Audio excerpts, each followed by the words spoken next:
നമ്മൾ ദൈവിക വേലകൾ ചെയ്യുമ്പോൾ ആരെങ്കിലും എന്തെങ്കിലും മഹത്വം തരുന്നുണ്ടെങ്കിൽ അതിൻ്റെ എല്ലാം കാരണം കർത്താവ് തൻ്റെ കാൽവറിയിൽ കൂടി കൈമാറി തന്ന പ്രശംസയുടെ ബാക്കിപത്രം മാത്രമാണ്. അതുകൊണ്ടാണ് പൗലോസ്ലീഹ പറഞ്ഞിരിക്കുന്നത്, എനിക്ക് എൻ്റെ കർത്താവായ യേശു ക്രിസ്തുവിൻ്റെ ക്രൂശിൽ അല്ലാതെ പ്രശംസിക്കുവാൻ ഇടവരരുത്.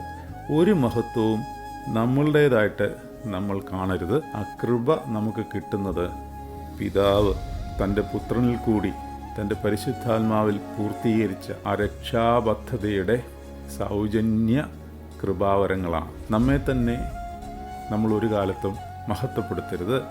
പ്രശംസ വരാതെ നോക്കണം എന്ന് സങ്കീർത്തനക്കാരൻ പഠിപ്പിക്കുന്നുണ്ട്.